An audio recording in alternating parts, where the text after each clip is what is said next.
Well, good morning, ladies and gentlemen. So good to see you here. Welcome to Mascots and Myths and Monuments and Memory. My name is Rex Ellis, and I serve as the Associate Director for Curatorial Affairs here at the National Museum of African American History and Culture. It is a pleasure to see you today as we gather once more to talk about issues that are at the top of mind as we relate to race and history and memory. The National Museum of African American History and Culture hosted a similar forum to this one 3 years ago in a program entitled History, Rebellion, and Reconciliation, Communities Mobilized for Social Change, or HRR as it became known. Our staff brought together panels of scholars and activists, artists, media professionals, and members of the clergy to talk about the shooting in Ferguson and the police-related deaths of Eric Garner in New York and Tamir Rice, the 12-year-old, as you remember, who was killed by a police officer in Cleveland, Ohio. Prolonged outrage in each case ensued as people from all walks of life organized to protect these and to protest these and similar deaths. With HRR, we engaged our audiences about those moments of tragedy and violence and what they meant in our nation's history. We also looked at the impact that generational change had on our leadership.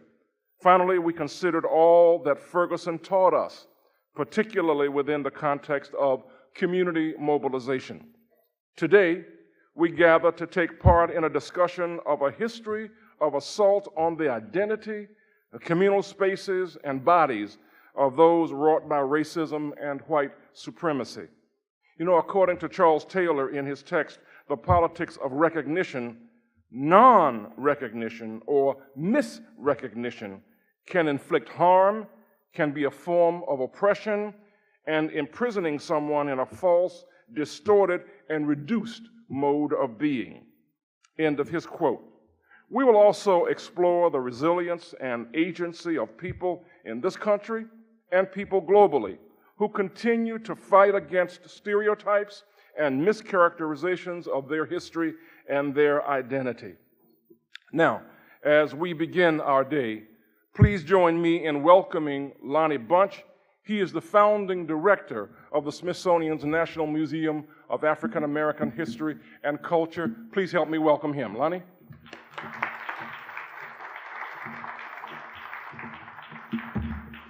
Good morning, everyone.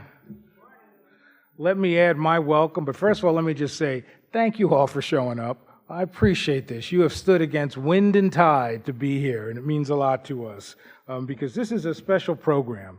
It's a special program, as Rex said, because of the issues that we wrestle with, but also because of the partnership between the National Museum of African American History and Culture and the National Museum of the American Indian.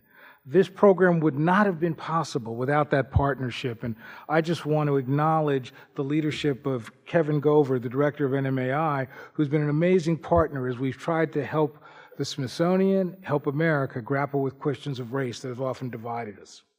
You know, I was struck that when the violence in Charlottesville occurred, I was in Norway.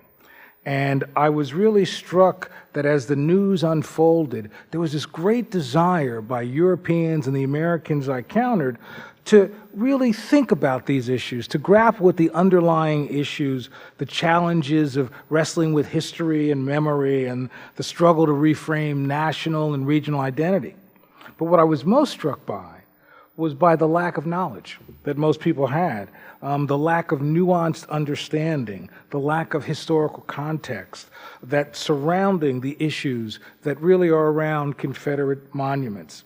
And in some way, I was struck that this is something I wanted us to engage in. And so as I returned from Europe, I spent time talking to Kevin about my experiences, and he helped me realize something so profound, that so many of the concerns that shaped the debate over Confederate monuments were also concerns about tension between history and memory that were similar to the issues that framed our notions of the use and, candidly, the abuse of Native imagery and culture. Out of that discussion, this conference was born. And I have to be honest, like many of you, I flew in yesterday, so let's just say that I'm just glad to be on firm ground. But as I was sort of thinking about this, as the plane got bumpier, my speech got shorter. And I really thought that I should probably begin by simply saying, well, maybe we should tear down, melt down, break up every Confederate statue because their presence celebrates traitors to the country, because their presence reinforces notions of white supremacy, and in some way, because they are in such prominent public spaces, they're examples of the failing of America to live up to its stated ideals. But I decided that would be too heavy to start the program with. So I just thought that rather than start there, I'd talk a little bit about what I think these monuments really mean, because it's important for a historian to make sure that the past is never erased. After all, the Confederate monuments, these monuments and the public discourse around the Confederacy, they tell us as much about today as they do about the time these monuments were crafted. I've always been amazed by the number of imprints on the American landscape that supposedly reflect the heritage and celebrate Southern culture through Confederate monuments. Think about how many there are. There are over 1,500 symbols of the Confederacy in public spaces in 31 states. Now think about that. There are only 11 states of the Confederacy, but in 31 states, and there are 700 monuments in parks, courthouse plazas, and on roads, such as the famous Confederate statue that's on one of the main roads of Alexandria, Virginia. And there are at least over 300 public schools named for prominent rebels. In Virginia alone, between the period of 1900 and 1919, Virginia created 83 statues to celebrate the Confederacy. The construction of these monuments tell us a great deal about America's notions of race and our contested historical memories, and obviously the power of myth. But maybe more than anything else, the presence of these monuments remind us that while the South lost the Civil War, they won the peace. Winning the peace meant that academic historians rarely wrote about the War of the Rebellion, but rather about the war between the states. Winning the peace meant that the public narrative focused on the nobility of brother versus brother fighting for a noble cause, and that the real brothers, African Americans, were left out of that narrative because there was no room for African American presence in that narrative. And winning the peace downplayed completely the impact, the importance of slavery, and emphasized the lost cause, fighting to protect a unique way of life, which translated to meaning that the role of the Confederacy in some ways was the role to protect the true America. It's interesting to me that the majority of these statues were built between 1885 and 1930, a time when issues of black agency, urbanization, and immigration began to threaten Southern white hegemony. These monuments, in a way then, were concrete manifestations of a war for the soul of America, of a war to preserve white supremacy. This conference benefited greatly from a lot of people, partnerships within the Smithsonian, but it benefited from the leadership of John Davis. John Davis is the provost of the Smithsonian and the undersecretary for museums and research. He's a gifted art historian who was previously a professor of art at Smith College and the director of the Terra Foundation Europe. Please join me in welcoming one of the leaders of the Smithsonian, John Davis.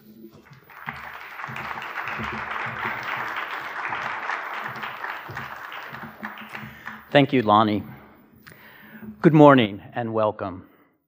The Smithsonian Institution is in the midst of implementing a comprehensive strategic plan that calls for our museums and research centers to collaborate to address issues of national and international consequence.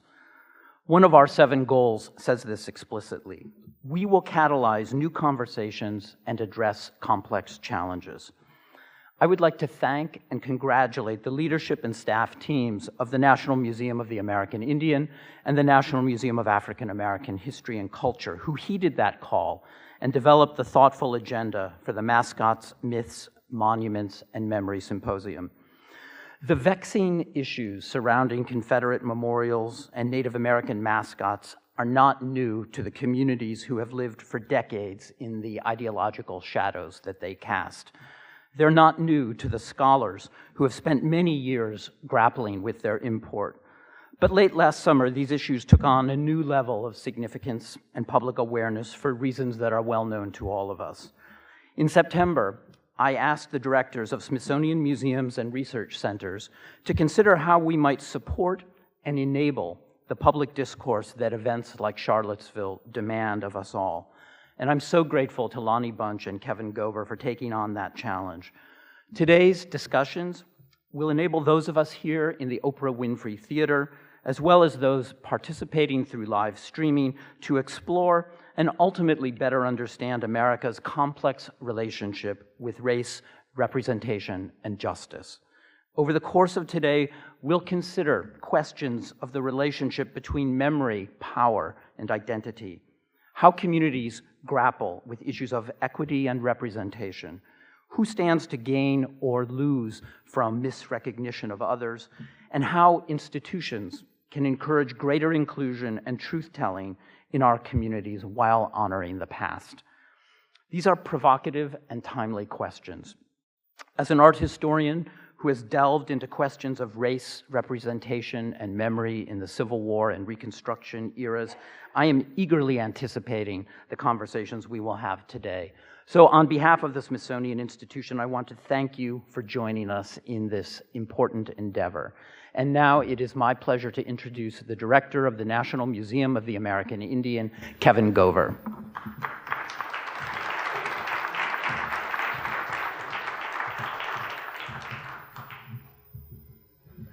Good morning. Thank you, John.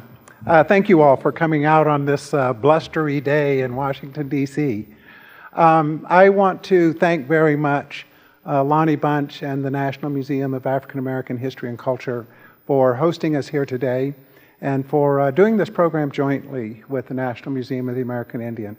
It's not always obvious what the connections are between African American history and Native American history until you realize that, that in truth you cannot separate those things, and neither can African American history and Native American history be separated from American history.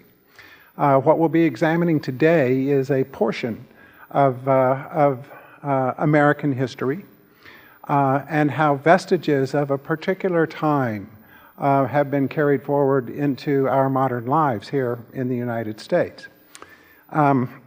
We just opened an exhibition called Americans, and in it we use a great many images, some of which are from this era that we'll be discussing today. And I had a Native American woman, actually the director of the American Indian College Fund, talk to me after she had seen the exhibition and saw all these images, all this use of Native American imagery and iconography in advertising products or naming weapons of war or on football helmets. And she said that seeing all of this hurt. And I said, I know what you mean, because we experience this world, this popular culture of ours, this everyday existence in a very different way than everyone else. You may not see this wallpaper that's full of this imagery and these expressions of white supremacy, but we do see it and we do experience it on an ongoing basis. And that's part of what we want to share with you today and have a good conversation about if we establish to your satisfaction that this is a problem. Then the question becomes, well, what shall we do about it? How shall we address the problem that these images and these monuments create? So thank you very much for being here today, for joining us in this work, and I hope you have a good day. Thanks.